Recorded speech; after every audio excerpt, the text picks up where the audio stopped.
कितनी आसानी से एक भाई बेगैरती की इजाजत दे देता है। पूरी जिंदगी बेटी शराफत से रहती है, समझ रहे हैं, पूरी जिंदगी बेटी शराफत से रहती है। 18 साल के बाद भाई की शादी आ गई, उसने इतने चुस्त और फिटिंग के कपड़े पहने कि घर में किसी ने एतराज किया, ये क्यों पहने? तो पहले मां वकालत करती है, छोड़ना, शादी रोज रोज थोड़ी हो रही। हाँ, ये पहली मर्तबा बेटी को बेगैरत बनाया जा रहा है और बाप की रजामंदी के साथ कि छोड़ना, शादी रोज रोज थोड़ी हो रही, आज तो पहनने दे, दुनिया पहन के आएगी, आज बेटी को पहनने दो। बेटी ने ऐसी बेगैरती वाले कपड़े पहने कि बेटी कपड़े पहन के भी नंगी हो गई। और उसी दिन बाप और भाई की आंखों से गैरत का पानी चला गया। जिसकी उतर जाए लोई उसका क्या करेगा कोई। गैरत की चादर एक बार उतर जाए तो फिर कोई उसे गैरत के कंबल में लपेट नहीं सकता है। ये सबसे बड़ी बेगैरती है। हमने बेटियों को पहले दिन ये कपड़े पहनाए और सितम बालाए सितम ये कि बारात आई तो इस्तकबाल के लिए बेटियों को आगे कर दिया। इससे बड़ी बर्बादी हमारी कौम के लिए और क्या हो सकती है? सोचे जरा, सोचे जरा। महबूब अलैहिस्सलाम ने फरमाया था कि मैं जब मेराज गया, मैं मेराज के सफर पे था, मैं जहन्नम का मैंने दौरा किया, मैंने जहन्नम को देखा, उसमें एक कुआं था, उस कुएं के अंदर से मैंने औरतों के चीखने की आवाज सुनी। मैंने कहा जिब्रील, ये कौन बदबख्त औरतें हैं जो इस कुएं के अंदर हैं? हजरत जिब्रील ने अर्ज की, महबूब आपकी उम्मत की ये वो औरतें हैं जो कपड़े पहन के भी नंगी नजर आया करती थी। खुद सोच लो अब किधर जाने का है।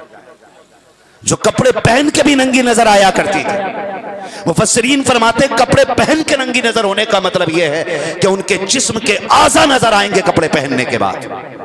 आज माफ कीजिए, अगर कोई शरीफ जाती, कोई इज्जत वाली पढ़ी लिखी बच्ची ढीले कपड़े पहन ले तो मेरी कौम की बिगड़ी हुई बेटियां कहती हैं देखो कैसा जाहिलों वाला लिबास है, ओल्ड फैशन है, देहाती लग रही है, अल्लड़ लग रही है, कुल्लड़ लग रही है। इतने ताने दिए जाते हैं। जब गैरतमंद बेटियां बिगड़ी हुई बच्चियों के इन तानों को सुन करके गर्दन गैरत से झुका लेती हैं, मसीयत का नकीब आवाज देता है, ए मेरी पारसा बंदी, आज इनके ताने बर्दाश्त कर ले, आज इनकी बातें सुन ले। जब तू मेरी बारगाह में हाजिर होगी मैं तुझे वो मकाम अता करूंगा कि ये देख के दांतों में उंगलियां डालेंगी और ये अफसोस करेंगी काश हमने कल इसी बेटी की तरह नकाब पहना होता तो आज वहां भी इज्जत रह जाती, मैदान क़यामत में भी इज्जत रह जाए। वाह वाह वाह, बहुत खूब, जिंदाबाद जिंदाबाद। मैं उन बेटियों के साथ खड़ा हूं जो बेटियां ओल्ड मॉडल कपड़े पहनती हैं। मैं अपनी बात करूं, हाँ, नतीजा क्या निकलेगा? नए दौर के कपड़े पहन के बेटियां नंगी हो गई, बाप भी देख रहा, भाई भी देख रहा है। अब किसी में गैरत नहीं है, और जब गैरत नहीं है फिर बेटियां गई, फिर रोना किस बात का है?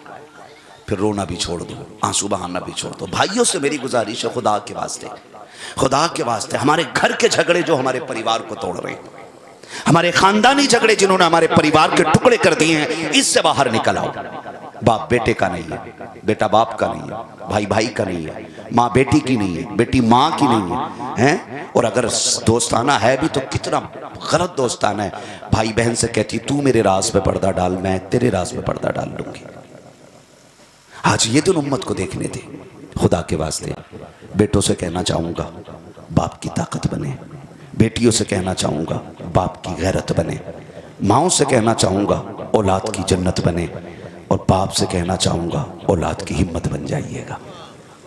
सभी से मेरा इतना कहना है, बेटे बाप की ताकत बने। एक बंदा पौधा लगाता है ना, पौधा, उससे भी उम्मीद लगाता है बड़ा होगा तो फल खाने मिलेंगे, और 6 साल में वो दरख्त बड़ा हो जाता है, 6 साल में वो दरख्त बड़ा हो जाता है।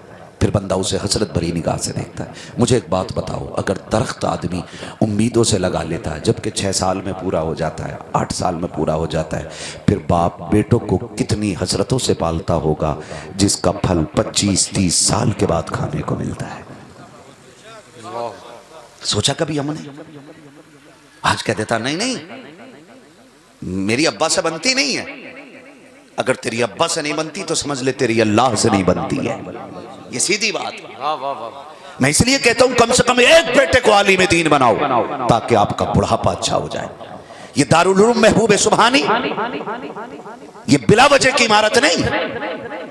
ये जो आज 9 फारिग हुए हैं, मैं गारंटी के साथ कह सकता हूं ये फाके के साथ तो मर सकते हैं, मां बाप की नाराजगी के साथ नहीं मर सकते हैं। पूरी गारंटी के साथ कह सकता हूं, इसलिए कि हमारा कुरान हमें इतना सिखा देता है कि मर जाना लेकिन बाप से कभी नाराजगी मोल मत लेना। कम से कम इतना तो बेटों को दे दो।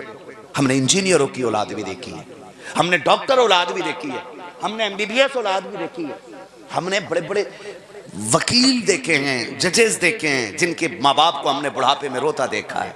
लेकिन ये 6,000 रुपए कमाने वाला कुरान का हाफिज, ये 5 वक्त नमाज पढ़ा के 7,000 महीने में लाने वाला हाफिज, खुदा की कसम जब घर आता है ना तो बाप खड़े होकर इस्तकबाल करके कहता बेटे भले पैसे कम लाया गए लेकिन नेकियां भर भर के लाया है। सुभान अल्लाह, सुभान अल्लाह, बहुत खूब। ये सबसे बड़ी दौलत है जी, वाह वाह। ये सबसे बड़ी दौलत है। बिला वजह माँ बाप अपनी औलाद को दीन के नाम नहीं करते। असल आखिरत की जिंदगी है। कौन सी जिंदगी है बोले जोर से है, और जोर से। पीछे वाले क्यों नहीं बोल रहे? मसला खराब है कोई, या इतनी ठंड लग गई है कि जबान नहीं खुल रही है? असल जिंदगी कौन सी है? आखिरत की जिंदगी है। अगर आखिरत की जिंदगी असल ना होती ना तो मेरा हुसैन 6 माह के असगर को कभी शहीद ना कराता।